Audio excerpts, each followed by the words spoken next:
دا دیندار پلار دی چا چې خپل بچی په مدرسه کې قرآن ته او دیني علم ته کېنولی، دا د دیندارۍ د ټولو نه لوی ثبوت دی. علماء کرام د دې علاقې ډېر درانه مشران، خواږه ځوانان،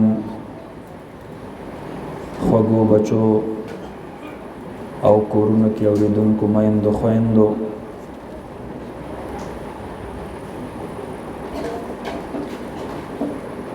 الحمدلله نن د 11 ماشومانو بچو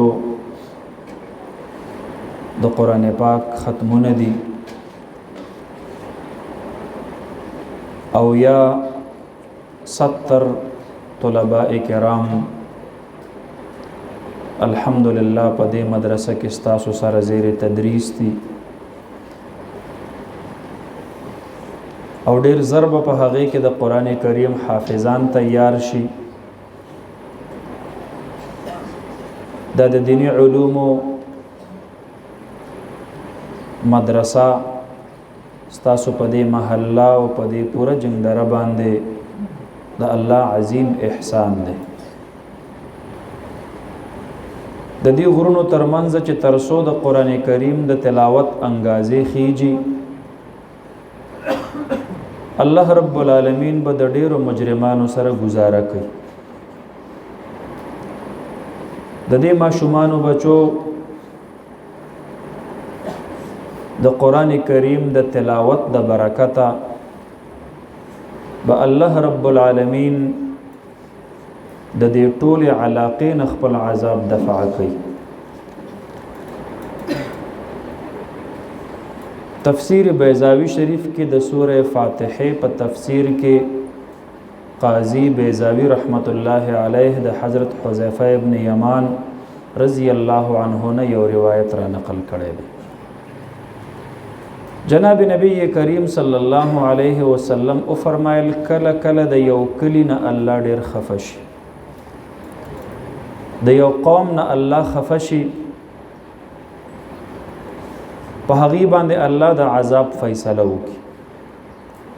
ان القوم لیبعث الله علیهم العذاب حتما مقضیا، دا فیصله اٹل وي.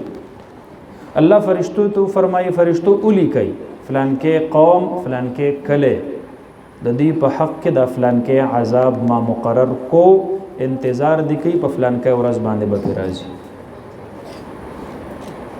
نبی علیہ الصلوۃ والسلام مبارک فرمایي فیقرأ صبی من صبیانهم من الكتاب، په دغه خلقو کې یو ماشوم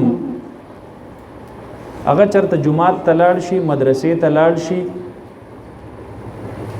او د قرآن د سبق وړاندې ورځ وي، په وړاندې ورځ باندې دته د الحمد خپل استاد شروع کوي، نو دته وی وایه بچیا بسم الله الرحمن الرحیم الحمد لله رب العالمین. دا معصوم بچه په د خپل معصومه ژبه باندې شروع کی الحمد لله رب العالمین الرحمن الرحیم. چې کله دې ځای لور ورسی نبی علیہ السلام فرمایي الله فرشتو تو فرمایي فرشتو د دې کلی او د دې قوم په باره کې چې کوم عذاب ما لیکلو هغه عذاب خپل واپس واخیست، او یوې ورځې د پاره نه، یو هفتې او یو میاشت یو کال د پاره نه. فیرفع الله العذاب عن تلك القرية ل40 عاما، الله رب العالمین د هغې کلي نه تر 40 کالو پورې عذاب معاف کړي. د یو ماشوم بچی د سورې فاتحه د تلاوت د برکت ستاسو په کلي کې اویا ماشومان مسافر دا دلته د قرآن کریم زده کړه کوي، چې ترسو په دې هواګانو په دې فضاګانو په دې کاڼو او بوټو او په دې ځمکه او په دې اسمان باندې د الله د کلام تلاوت کیږي، تر هغه د الله رب العالمین غصه سړي، د الله قهر او د الله عذاب پشا کیږي. تاسو خوش قسمت یې حضرت مولانا قائم زیب صاحب داغي والد مکرم دا ډیره لوی قربانی وکړه او نن د هغې قربانۍ صله او ثمره ورته الله رب العالمین په خپلو سترګو په دنیا باندې وښودله. دا 11 ماشومان بچي د دې ګوره 11 ختمونه نه دي. د یو بچي د خپل استاز نه یو ټکی ویلی دی او بیا سیټ ته کېناستلی دی، سر سنډی او هغه سبق هغه زوتی. یو بچی کم از کم یو حرف سلسل زله دهراو کړی دی. نو دا د 11 ماشومانو بچو کم از کم 1100 ختمونه دي د قرآن پاک. چې یو ختم د قرآن وشي، زمونږ په کور ته چرته کډه ووسو، مارکیټ جوړ کو، دکان جوړ کو، مونږ وایو حافظانو صاحبانو زمونږ په دې جماعت کې، زمونږ په دې کور کې، په دې مارکیټ کې، په دې دکان کې ختم وکړئ، مونږ ورته کډه راوړو. په ایمان وایي داسې کوو که نه کوو؟ دا د څه دپاره چې د قرآن په تلاوت سره په دې کور کې برکت راشي. نو چې په یو ختم سره په کور کې برکت راځي، نو 1100 ختمونو سره به پوره محله د برکت او د رحمت په صادر کې الله را پټوي که به نه را پټوي؟ یو ختم سره په کور کې برکت راځي د 1 غنټې په تلاوت باندې. نو سهار نه د شپې د نیمې پورې چې په کوم ځای کې د قرآن تلاوت کېږي، هلته به د الله د رحمت باران وریږي که به نه وریږي. او دا 11 بچو چې د قرآن کریم څومره تلاوت کړی دی، ګوره دا ژبې معصومې دي، په دې لا تر اوسه ګناه نه ده شوې، ځکه دا د نابالغو ماشومانو ژبې دي. او نابالغه ماشوم په دې پاکو ژبو باندې د الله د پاک کلام سلسل ختمونه شوي دي. د یو بچي پلاران یې نن خوشحاله دي، هارونه د ځان سره راوړي دي، میندې خوشحاله دي، هارونه د ځان سره راوړي دي. دا د مور او د پلار ډېره لویه تمنا وي چې زه بچی مدرسې ته لیږم، د دې نننۍ ورځې په تمه ناست دي. پلار یې وایي چې زما دا بچی قرآن زده کړي، پلار یې وایي چې زما دا بچی د قرآن پاک حافظ شي. یو زوی هم د چا نه فارغ نه وي، پلار به په دې زړه ګرګه باندې لګیایي، په غنمو کې به لو کوي، او زوی به مدرسه کې کېنولی. دا دینی جذبه ده، دینی. دا پلار یې وایي کو د دنیا د د لاسه ماته څه ښېګړه را ونه رسېدله، خو په مدرسه کې مې دې دپاره داخل کړی دی چې د آخرت ګټه راله وکړي. زه نن د دې 11 ماشومانو بچو والدینو له مبارکي ورکوم. تاسو دینداره یئ، ځکه په دې خپلو بچو باندې قرآن اووي. خو ورسره یو دویم درخواست هم کومه، دا بچې دا صرف د قرآن پاک ناظرۍ اووي، دین وروستو حفظ ته کېنوئ. 3 کاله بعد 2.5 کاله بعد به درته الله دا ورځ هم وښایي چې د دې بچي په سر به د لمونږ سپینه پګړۍ تړو او د ده به د حفظ دستاربندي، او تاله به الله ژوند درکوي، او دا بچی به مخې ته په مصله ودرېږي او په رمضان شریف کې به په تراوو کې د قرآن کریم تلاوت کوي، او دا زمیدار پلار به ورپسې شاته ولاړ وي. څومره خوش قسمته پلار وي چې په خپل بچي پسې شاته نیت وتړي او رمضان شریف په تراوو کې د هغه نه د قرآن تلاوت اوري. الله دې دا ورځ مونږ او تاسو ټولو ته وښایي. زما محترم ورونو، د دې ماشومانو بچو د قرآن کریم دا تلاوتونه دا 4 قسم خلقو په عمل نامو کې الله لیکلی دي. دا سلسل ختمونه کم از کم د دې بچي دا د 4 قسم خلقو په عمل نامو کې الله لیکلی دي. د خو اسی تلاوت کړی دی، د خو اسی الله ثواب لیکلی دی. د دې بچینه علاوه 4 کسان نور داسې دي چې د د تلاوت الله د هغې په عمل نامو کې لیکلی دی. دا څوک دي؟ د ټولو نه اول د دې ماشوم پلار، مور، رونه، خویندې، د کور هغه خلق چا چې په دې بچي باندې نگرانی کړې ده، تپوس پوښتنه یې ترېنه کړې ده، د جومات او د سپارې او د قرآن د سبق سرپرستی ورله کړې ده، پلار یې په مدرسه کې داخل کړی دی، مور یې روزانه ترېنه تپوس کې یاله زویه د قران د سبق وخت شو صاحب جمعه ته لاړ شه مدرسې ته لاړ شه رور یې پلار کې اوویني د سبق په وخت کې والکه ته د قران سبق لنه ته مدرسې ته خور ته نه پکور کې تپوس کوي بس ته نور لوبي مکه ورشه لاړ شه د جمعه ته سبق وخت دی د کور دغه ټولو خلقو په عمل نامو کې بنن الله د دې بچي د سلو ختمونو د قران د تلاوت ثواب لیکي پلار ځان نه خبر نه دی په ملیشا کې ناس ته غریب دیاړي مزدوري کوي الته د ملیشا په ځنګلو کې پند ګرځي او دلته په عمل نامه کې الله رب العالمین د قران میټر سٹارټ کړی دی دا ماشوم چې په مدرسه کې څومره د قران تلاوت کوي ټول الله د پلار په عمل نامه کې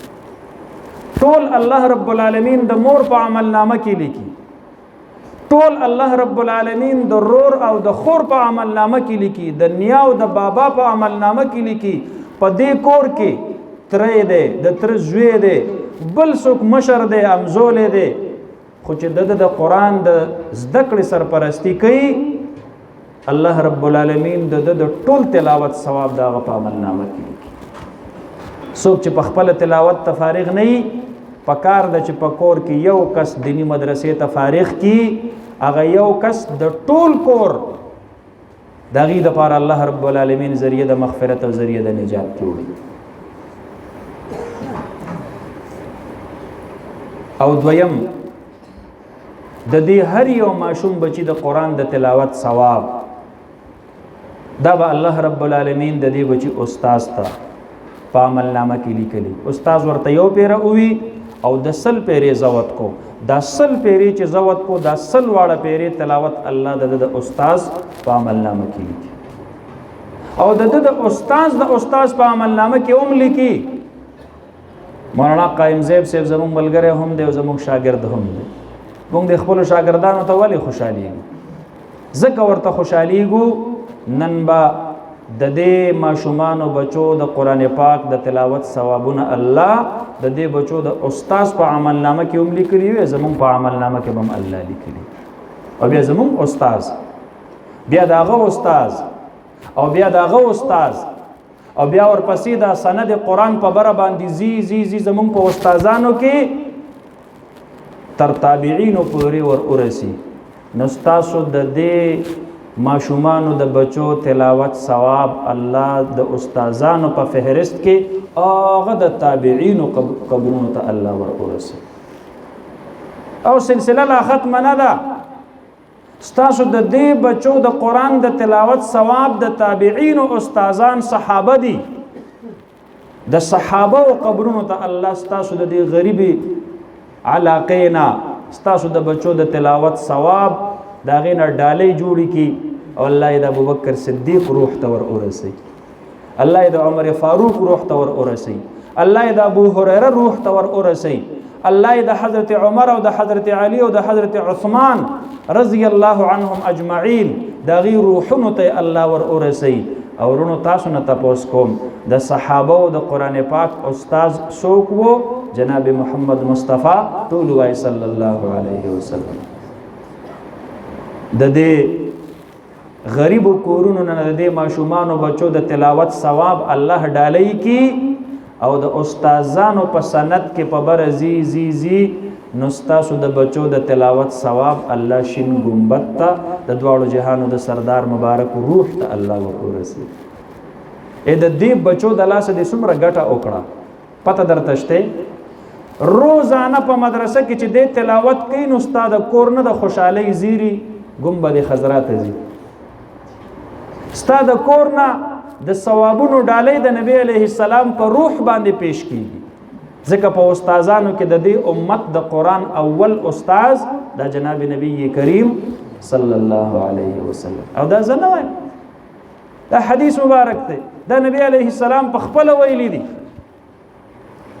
علم ينتفع به دینی علم نه چې څومره دنیا نفع اخلي الله رب العالمین استاد ته هغه فائدہ ورکي او هغه ثواب نصیب کوي نن چې مونږه او تاسو ته دا قران را رسیدلې ده دا د هغه نبی علیه الصلاۃ والسلام مبارک نه راواخلا چې صحابه او تابع تابعین او تابع تبع تابعین او بیا دا غین راواخلا تر مونږه پورې دا ټول خلق دا ستاسو د بچو د قرآن پاک د تلاوت په ثواب کې حصہ دار شو. څومره د خوشحالۍ خبره شوله. ستا د بټو، ستا د زګې او د جندرې د یو غریبي کورنۍ نه چې روزانه نبی علیه السلام په روح باندې ډالۍ پیش کیږي، په ایمان یې وایه، د خوشحالۍ خبره ده او که نه ده؟ څومره ډېره د خوشحالۍ خبره ده. د قیامت په ورځ به الله نبی علیه السلام ته هم دقه امتی په ګوته کوي. نبی علیه السلام مبارک به نظر کرم فرمایي دا امتی می ګناهګار دی، خو بچی په مدرسه کې د قرآن پاک تلاوت به یې کو، را پرېږدوئ چې ما ته راځي چې د حوض کوثر جامونه پې اوس کوم. ما ته به یې روزانه ډالۍ را لېږلې. او دریم قسم د دې بچو د قرآن د تلاوت په ثواب کې حصه دار دا هغه خلق دی چا چې دوی ته اسباب د تعلیم فراهم کړل.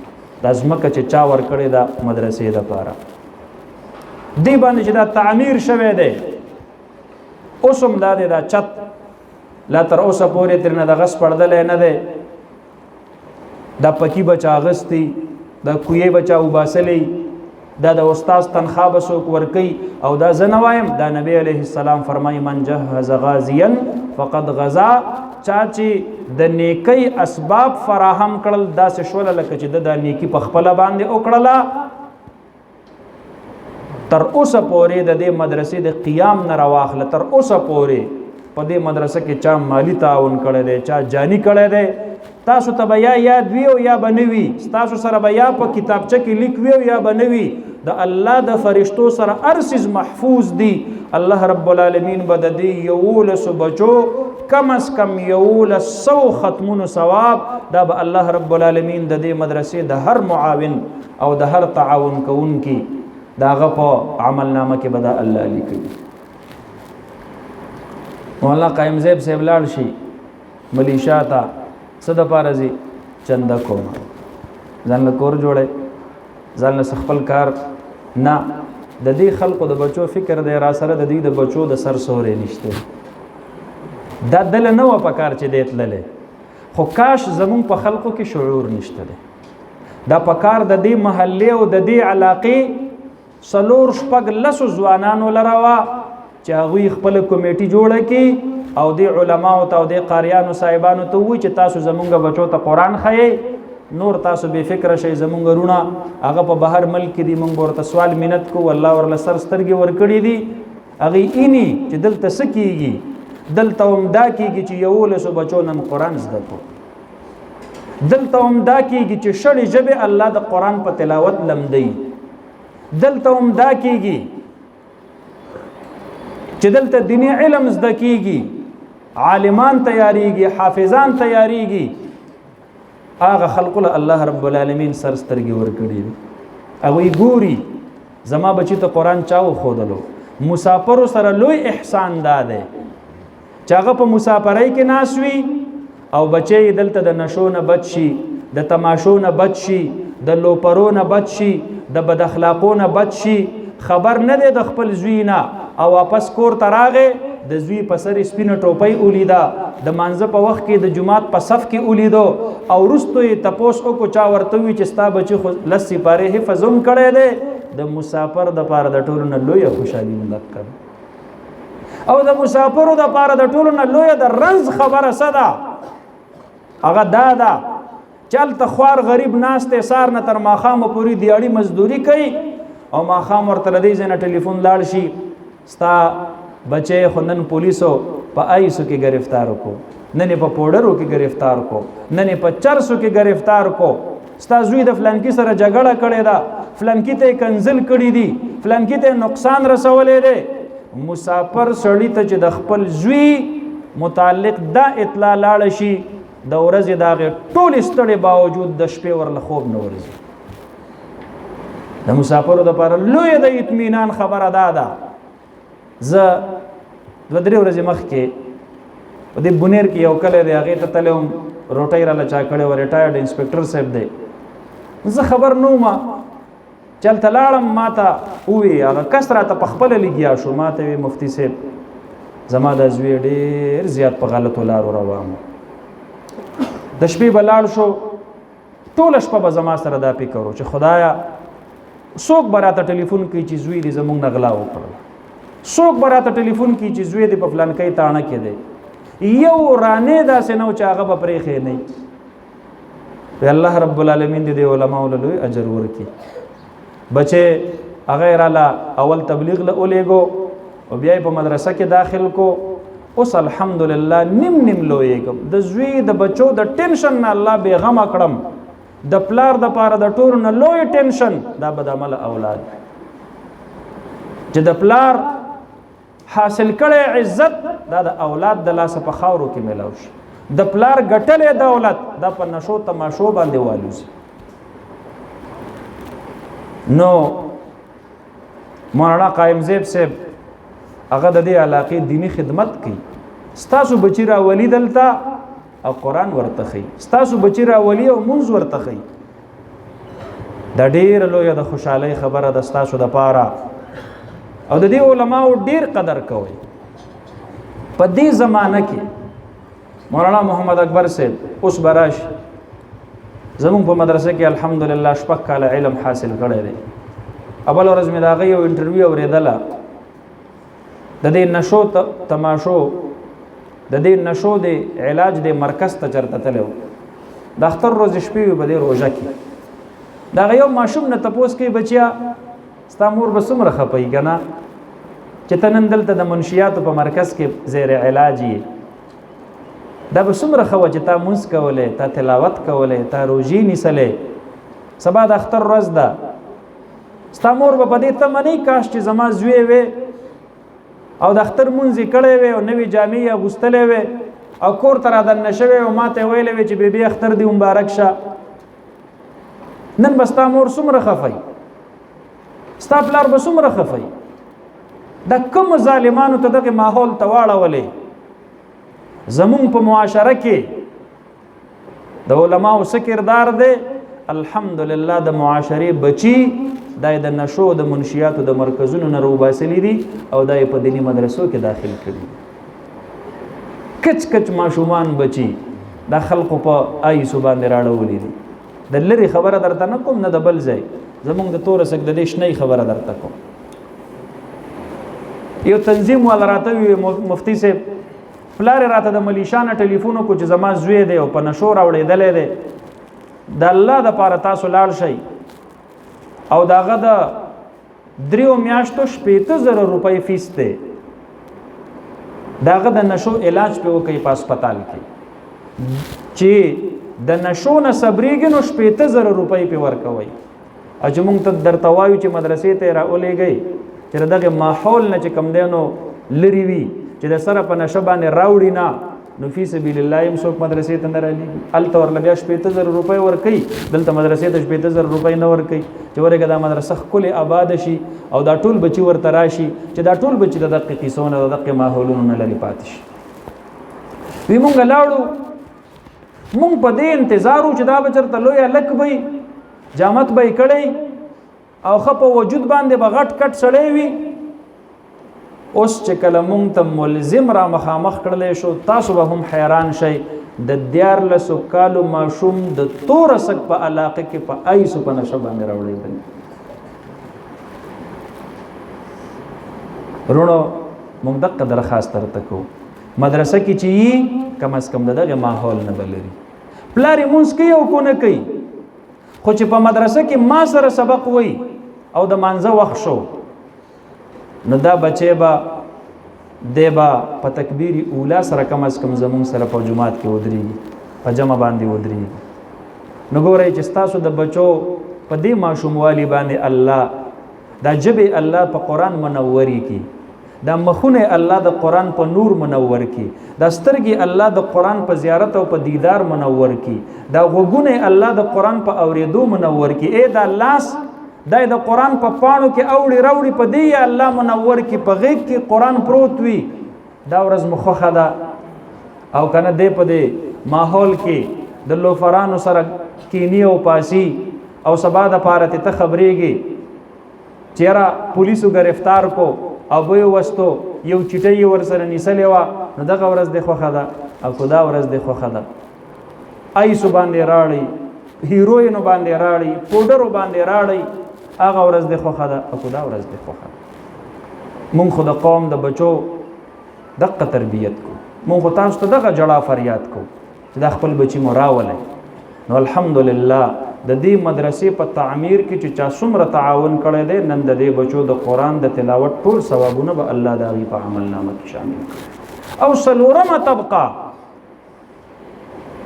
چې د دې ماشومانو بچو په تلاوت کې مستقله حصه او برخه ده، د هغه خلق دي کوم چې د پاکستان د دینی مدرسو د بقا او د تحفظ جنگ لړاوي، هر حکومت سره ډغره وهي، هر چا سره مخې ته ودرېږي، صرف او صرف د دې ورځې په خاطر چې قوم دا بچې دا د قرآن نه محرومه پاتې نشي، والي چې مدرسه بنده شوله نو حافظ به چېرته تیاریږي، د چپلو کارخانه بنده شوله، مارکیټ کې به چپلې دا شته به اوشلیږي او ختمې به شي، بیا به شارټیج نه راځي.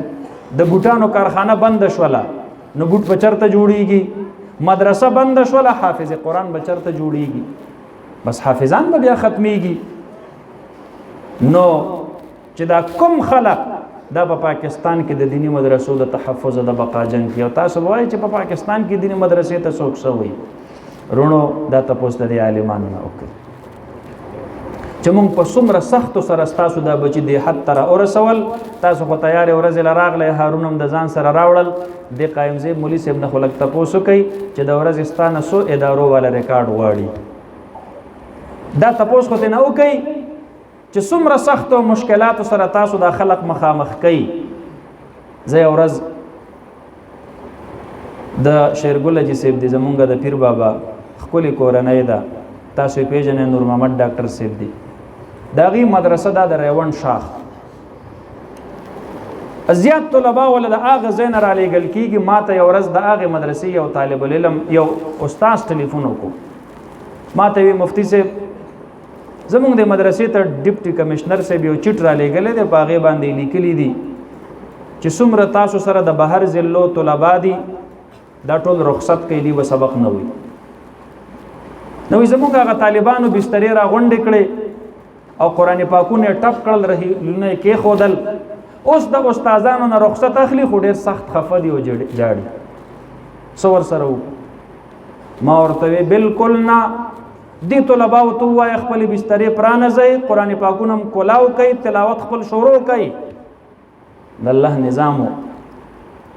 زه په هغه ورځ باندې پاڅېدم اسمبلۍ کې او ما یو سوال اوچت کو چې ولې په پاکستان کې د یوې ضلعې نه بلې ضلعې ته د قرآن د زده کړې دپاره تلل دا جرم دی؟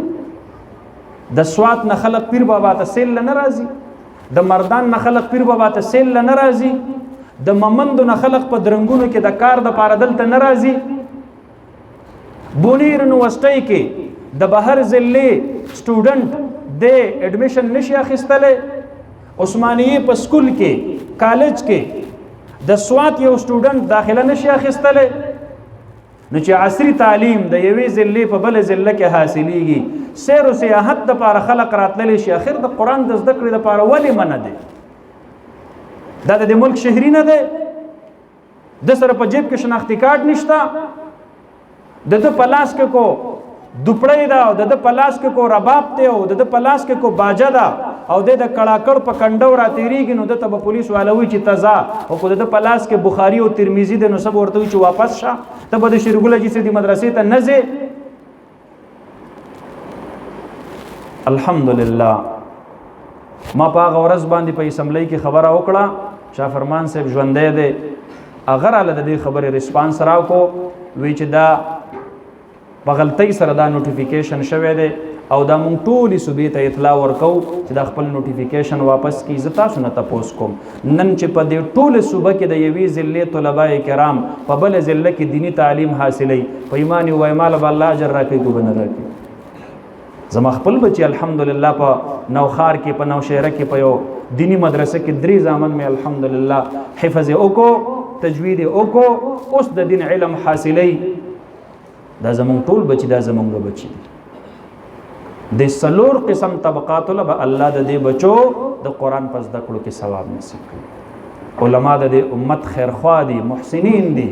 علما سره مینه کوي، مدرسو سره مینه کوي، تبلیغ والو سره مینه کوي، دیندارو خلقو سره مینه کوي. دا مینه به درته فایده درکوي. الله سره مینه، رسول الله مبارک صلی الله علیه وسلم سره مینه، صحابه سره مینه، دا فایده ورکوي. علما سره مینه فایده ورکوي. نیکانو دیندارو سره مینه دا فایده ورکوي. جناب نبی کریم صلی الله علیه وسلم مسجد نبوی شریف کې ناست، یو ځوان جان الک دی، د پلار یهودي دی او د خپلم یهودي دی. پلار چې کور ته رادننه کېږي د نبی علیه السلام بد وي، نبی علیه السلام ته کنځل کوي، نبی علیه السلام خلاف منصوبې جوړوي.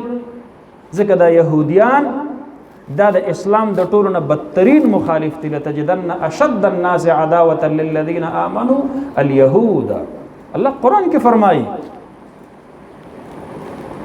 د په دې زړه کې یو خبره راغله چې یاره زم او د نبی علیه السلام له ګورم چې دا څنګه سړی دی، زما د پلار د خو بل څه کار نشته دی، خو دغه د نبی علیه السلام مبارک د غیبت نه قلاریږي. دی راغې کړکۍ کې او قتل مسجد نبوی شریف کې جناب نبی کریم صلی الله علیه وسلم تشریف فرما دی چې څنګه د دواړو جهانو د سردار مبارک په مخ باندې نظر ولګید. الله رب العالمین په دې زړه کې یو عجیب کیفیت پیدا د متاثر شو او نبی علیه السلام مبارک له الله رب العالمین داسې خکوله خیسته مخ ور کړو چې قران کریم کې الله دا غي ذکر کړی دی، ول وجهک شطر المسجد الحرام. د نبی علیہ السلام د سترګو ذکر الله قران کې کړی دی، لا تمدن عینیک. د ژبې ذکر الله قران کې کړی، لا تحرک به لسانک. د تندي ذکر الله قران کې کړی دی، عبس وتولى ان جاءه الاعمى. د مخ ذکر د یو روایت مطابق والضحى والليل اذا سجى، هغه کلی مخ باندې چې د سترګې اولګي دي الله په نبی علیه السلام عاشق. اوس چې کور ته واپس لاړ شو د پلار خبرې تر نه برداشت کیږي، پلار په نبی علیه السلام پسې خبرې کوي، زوی باندې دا خبرې ډېرې ګرانې او درنې پریوزي. د زوی په زړه کې دا دي چې زه د پلار سره څه وکم، اظهار هم نشي کولی چې ما خو نبی علیه السلام مبارک ولیدو دومره ښکلی سړی دی، دا جي ته ولې په هغه پسې خبرې کوي، دا ورته نشي ویلی. د دې ډېر غم او د دې ډېر ټینشن د وجې نه دا ځوان د په کټ باندې پرېوته، د خفګان د وجې نه. یو خو په نبی علیه السلام پسې خفه دی او بل خوا د پلار دا خبرې ترې نه برداشت کېږي. پلار یې راولګېد او مختلفو ډاکټرانو طبیبانو نه ورله علاج شروع، علاقائی طبیبان، د لرو لرو ملکونو ډاکټران دا ورته راغواړي الک خکېږي نه، ورستر روزه په دقه رنځ کې نورم رنځور کېږي. داسې چې بیخي کمزوری شو او د ژوند د آخري حد ته ور ورسېد په کټ باندې.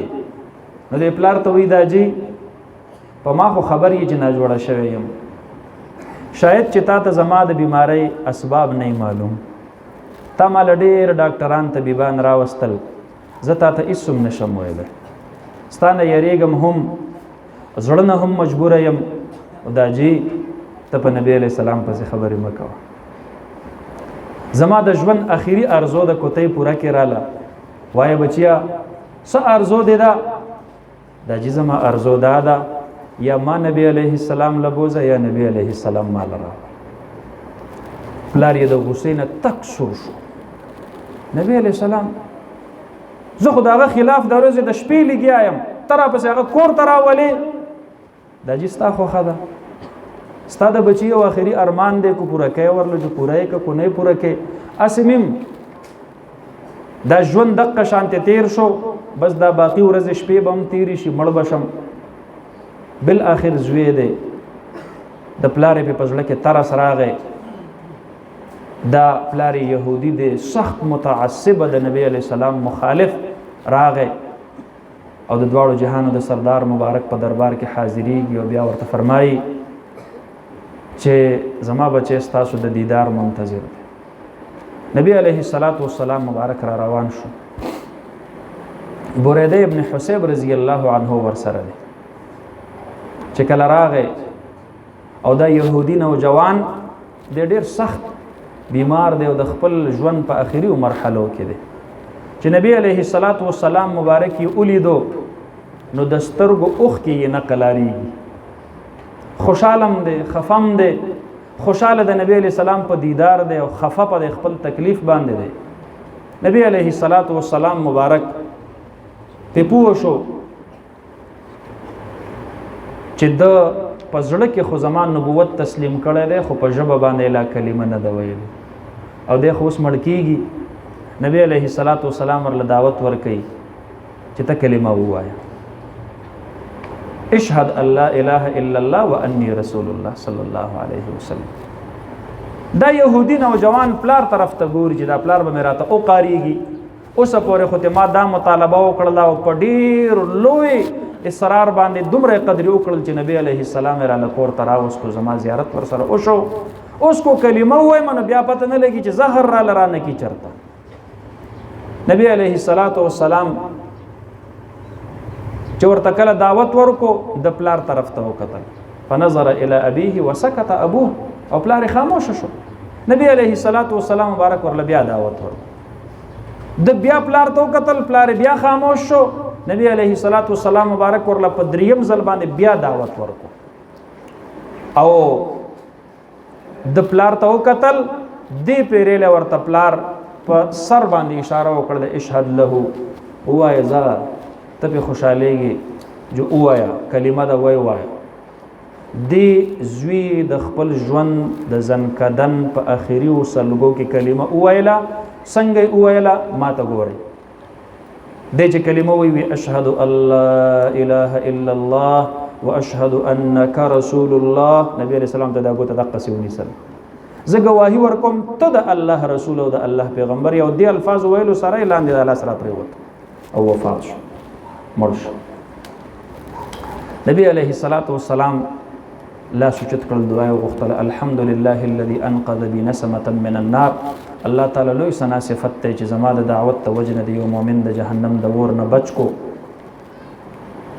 د دواړو جهانو سردار مبارک ته دا پلار وایي چې خزنو دی خو تاسو اسم اوس مسلمان کو، بس اوس ځان له اوسئ او زه په یهودیت باندې نه دفن کوم، اوس تاسو په اسلام په طریقه باندې جنازه وکئ، کفن ورله وکئ او ځان له په خپل قبرستان کې دفن کئ، ستاسو ملګری شو. نبی علیه السلام مبارک صحابه کرامو ته حکم وکړ راشئ چې دا ځوان ووسو او دله غسل ورکو، دله کفن وکړو، دله دفن وکړو، دله جنازه وکړو. اسې محبت سلې ته ګورئ ښه. نبی علیه السلام مبارک په خپلو لاسو مبارکو په لوټه کې اوبه ور واچول او د دې ځوان په جسم باندې په خپله ور واچول. څومره خوش قسمته انسان دی، عمر یې ټول په یهودیت تیر کو او غسل ورله رسول الله مبارک صلی الله علیه وسلم. بیا نبی علیه السلام مبارک ورله کفن په خپله ور واخیستو. جنازې ته چې کله نبی علیه السلام ودرېد نو د پنجو په سر ودرېدو، پونده یې نه لګوله. صحابو کې ترنه چا تپوس وکړو چې د الله حبیب ته ولې داسې ولاړ یې، په پنجو باندې ولاړ یې، پونده ولې نه لګي؟ نبی علیه السلام مبارک ورته فرمایل د الله د عرش حاملین فرشتې راغلي او د دې نوجوان په جنازه کې شریک. زه یریږم په دې هسې نه چې د هغې فرشتو د پاسه زما خپې راشي. جنازه چې کله وشوله نبی علیه السلام مبارک دی راواخیستو، په قبر کې ږدي. نو د رسول الله مبارک صلی الله علیه وسلم د تندي د خولې یو ساس کې د په کفن پرېوت. نبی علیه السلام مخامخ صحابو ته فرمایي صحابو دا ساس کې زما د خولې اینې د په دې کفن باندې؟ هغې ورته وایي آو. نبی علیه السلام ورته فرمایي د قیامت ته ورځې پورې حتی میدان محشر کې به هم د کفن نه خوشبو سي.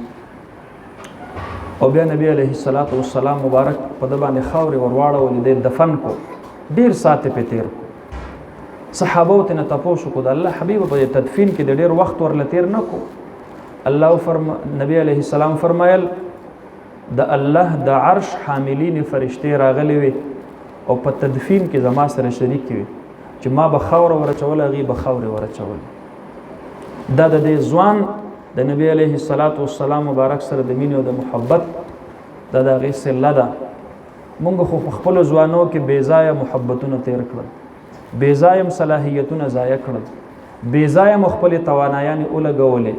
ورونو د مینې سیز دا د الله دین دی، د محبت سیز الله او د الله د رسول صلی الله علیه وسلم سره مینه ده، مدرسو سره مینه ده، عالمانو سره مینه ده، تبلیغیانو سره مینه ده، مجاهدین فی سبیل الله سره مینه ده، دین او د دیندارۍ سره مینه ده. دا مینه به فایده درکوي، په دنیا کې به هم درکوي، په آخرت کې به هم درکوي. الله رب العالمین دې د حضرت مولانا قائم زیب صاحب دا باغ دا د الله همیشه د پاره صدا بهار لري، او الله رب العالمین دې د دې قرآن کریم د دې تلاوتونو په برکت باندې په دا ټوله علاقه باندې د خپل رحمت صادرونه راخواره کړي. دا زموږ د مدرسو د هغې د داخلو ورځې دي. ورونو زه یو عام اپیل کوم او د ستاسو د کلي د علاقې د خلقو نه کوم او د ټولو مسلمانانو نه کوم چې په دې ورځو کې خپل بچي مدرسو کې داخل کړي. کم از کم په یو کور کې یو بچی خامخا د الله قرآن ته کېنوئ، ټول کور باندې به الله د رحمت صادر راخور کړی وي. ولې ستاسو په کور کې به د الله میلمه پاتې کیږي، او چې په کوم ځای کې د الله میلمه وي نو الله په خپل میلمنو ډیر سود کوي، نو په مونږ او تاسو باندې به الله سودونه کوي. زمونږ او تاسو د ټول کور د خلقو په عملنامو کې به الله د روزانه په بنیاد د قرآن تلاوتونه لیکي. مونږ خو دومره بیکاره شوي یو، کال لاړ شي او کال راشي، صرف په رمضان کې قرآن راخلو کولاوو، د رمضان نه علاوه 11 میاشتې زمونږ په عملنامه کې د قرآن کریم د تلاوت یو حرف نه لیکلی کېږي. نو چې کم از کم دومره خو د کورسو کې چې هغه تلاوت کوي او الله زمونږ په عملنامو کې د قرآن تلاوت د هغه د برکت لیکي، دا به زمونږ دپاره ډېره لویه د خوش قسمتۍ او د سعادت مندۍ خبره وي. دا مدرسه ستاسو خپله مدرسه ده، دې کې څه کول ځان لکول دي، دې کې په علماو باندې اسم لازمه خېجوئ، دا تاسو ځان لکوئ، د خپل آخرت لکوئ، د خپل قبر لکوئ، د خپل جنت لکوئ. نو چې څه کولی شئ پکې ځان دپاره پکې وکئ. اقول قولي هذا استغفر الله لي ولكم ولسائر المسلمين واخر دعوانا ان الحمد لله رب العالمين.